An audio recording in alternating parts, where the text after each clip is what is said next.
आज की स्टोरी का नाम है द फूलिश कैट्स। इसका मतलब हुआ मूर्ख बिल्लियां। तो चलिए स्टोरी को रीड करते हैं। तो story goes like this. Once एक बार, अ कैट सो, एक बिल्ली ने देखा। सी का सेकंड फॉर्म सो, एक बिल्ली ने देखा।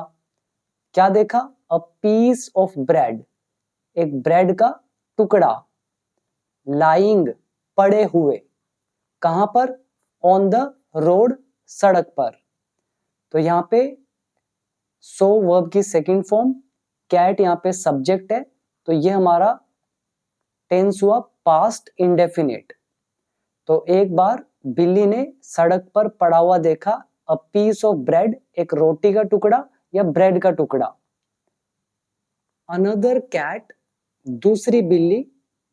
सो, तो दूसरी बिल्ली ने देखा इट, इसे, पीस ऑफ ब्रेड को। टू, तो दूसरी बिल्ली ने भी इसे देखा।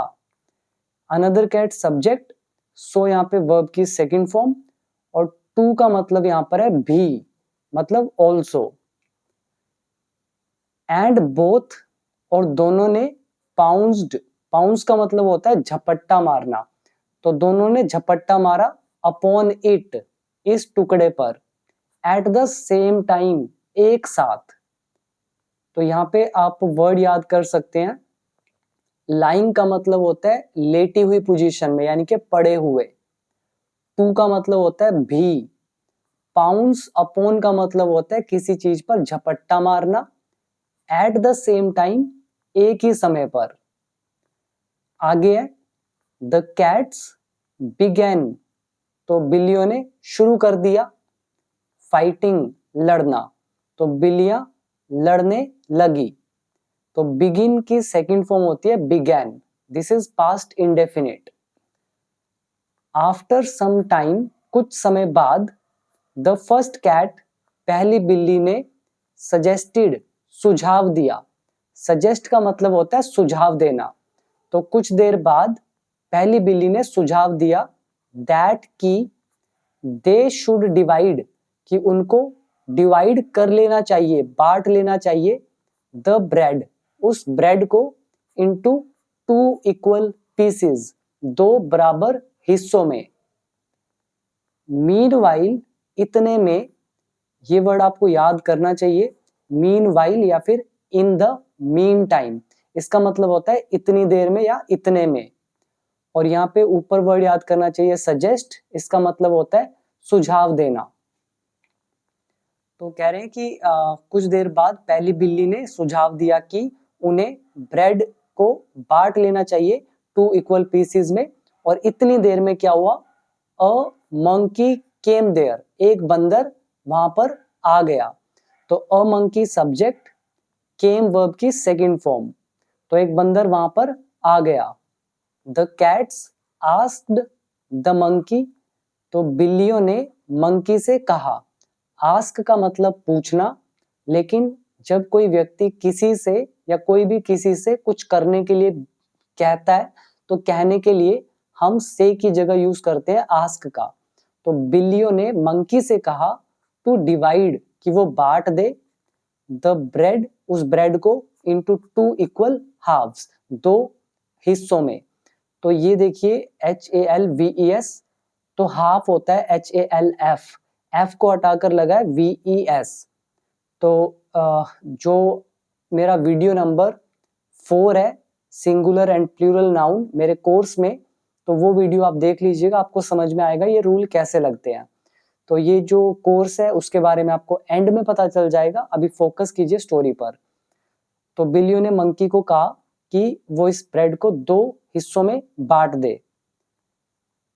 यहाँ पे द का यूज हो रहा है, द कैट। जब हम पहली बार किसी की बात करते हैं तो अ का यूज करते हैं, जैसे स्टार्टिंग में अ कैट लिखा हुआ है, ऐसे ही अ पीस ऑफ ब्रेड लिखा हुआ है। तो बिल्ली की जब दोबारा से बात होगी तो हम द का यूज करेंगे, जैसे यहाँ पे देखिए, यहाँ पे द लिखा हुआ है। और अब जितनी बार भी बिल्ली की बात होगी तो द लगेगा। तो ऐसे ही मंकी जो है, ये देखिए, ये वाला मीन वाइल के बाद अ मंकी, तो मंकी की पहली बार बात हुई अ का यूज, और अब मंकी की दोबारा से बात हो रही है तो यहाँ पे द मंकी का यूज।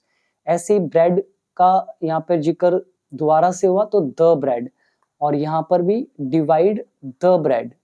तो ये चीज आपको छोटी छोटी बारीकियां पकड़नी है ताकि आपकी इंग्लिश इंप्रूव हो सके। अब क्या हुआ, the monkey was very cunning. Monkey बहुत ही चालाक था। कनिंग का मतलब होता है चालाक। चालाक इन द सेंस जो किसी भी ट्रिक को अप्लाई करके अपना काम निकाल ले नेगेटिवली, उसको बोलते हैं कनिंग। तो बंदर बहुत चालाक था। ही डिवाइडेड, उसने डिवाइड कर दिया, बांट दिया, द ब्रेड, ब्रेड को, इनटू टू पीसेस, दो टुकड़ों में, एंड चेक्ड देयर साइजेस, और फिर उनका साइज चेक करा कि कौन सा बड़ा है कौन सा छोटा है या फिर दोनों बराबर है। नाउ बट, लेकिन one piece was bigger than the other, लेकिन एक पीस दूसरे से बड़ा था। तो बिग इज बड़ा, बिगर मतलब जब कंपैरिजन होता है तो बिग का हो जाता है बिगर। अगर सब में से बड़ा होता तो हम यूज करते हैं बिगेस्ट। तो ये डिग्री ऑफ कंपैरिजन का लेसन। तो एक पीस बिगर था दूसरे से, सो इसीलिए ही टुक अ बाइट, उसने एक बाइट ली, मतलब बुड़की मार ली, फ्रॉम द बिगर पीस, बड़े वाले हिस्से से। तो यहाँ पे आप वर्ड पहले याद करें, टेक अ बाइट मतलब होता है बुड़की मारना या फिर उसमें से कुछ खा लेना। और इसके अलावा आप याद करेंगे कनिंग, इसका मतलब होता है चालाक। हाफ्स तो सिंपल है, दो पार्ट।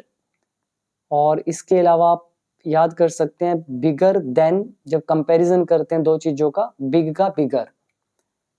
इसके बाद फिर क्या हुआ, देन फिर ही नोटिस्ड, तो फिर उसने नोटिस किया मतलब ध्यान दिया, दैट की द अदर पीस वॉज बिगर, कि जो दूसरा पीस है अब वो बड़ा हो गया। एंड और ही टुक अ बाइट, और फिर उसने फिर से बाइट ली, फ्रॉम दैट एज वेल, उससे भी। एज वेल का मतलब है भी, और दैट एज वेल मतलब उससे भी, जो दूसरा टुकड़ा था तो उसने देखा कि अब वो बड़ा हो गया, फिर उसने एक और बाइट ली। ही कैरीड ऑन, तो वो लगा रहा। कैरी ऑन का मतलब होता है लगे रहना। तो ही कैरीड ऑन लाइक दिस, तो बंदर इसी तरह से लगा रहा, फॉर सम टाइम, कुछ समय के लिए, एंड एट लास्ट, और आखिरकार, ही एट अप, वो पूरा का पूरा खा गया। एट अप का मतलब होता है पूरी तरह से खा जाना। किसको खा गया, द एंटायर ब्रेड, पूरी की पूरी ब्रेड को। एंटायर का मतलब होता है कंप्लीट। उसके बाद यहाँ कोमा लगाकर वर्ब की फर्स्ट फॉर्म आईएनजी यानी कि एक जेरेंड का यूज हो रहा है, तो ये रिजल्ट बताता है कि रिजल्ट क्या हुआ इसका। तो कह रहे हैं कि वो इसी तरह से लगा रहा कुछ देर तक, और आखिरकार वो पूरा का पूरा ब्रेड खा गया। लीविंग द कैट्स, बिल्लियों को छोड़ते हुए, विद नथिंग, किसी भी चीज के साथ नहीं।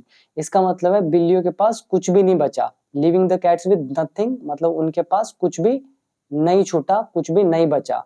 तो रिजल्ट बताने के लिए आईएनजी का यूज किया जाता है आफ्टर यूजिंग अ कोमा। तो ये थी हमारी एक छोटी सी स्टोरी। और अब इसका मॉरल क्या निकलता है, मॉरल इज शिक्षा। व्हेन टू पीपल फाइट, जब दो लोग लड़ते हैं, यहाँ पे टू सब्जेक्ट है, टू पीपल सब्जेक्ट है, फाइट वर्ब की फर्स्ट फॉर्म, और व्हेन यहाँ पे हमारा कॉम्बिनेशन का लेसन है। तो जब दो लोग लड़ते हैं, द थर्ड वन, तीसरे वाला, गेट द प्रॉफिट। अब तीसरा वाला जो है ये सिंगल है इसलिए एस का यूज कर दिया वर्ब के साथ, और ऑलवेज इज हमेशा।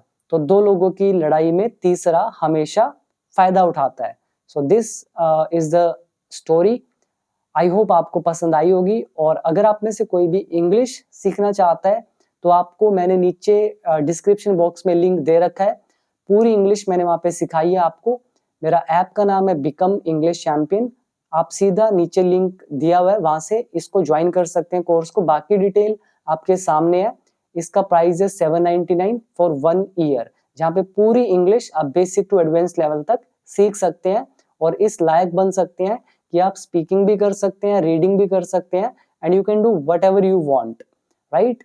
So thank you so much. Video कैसी लगी कमेंट सेक्शन में जरूर बताइएगा और वीडियो को शेयर जरूर करें। तो मिलते हैं एक और इंटरेस्टिंग स्टोरी के साथ। Thank you so much.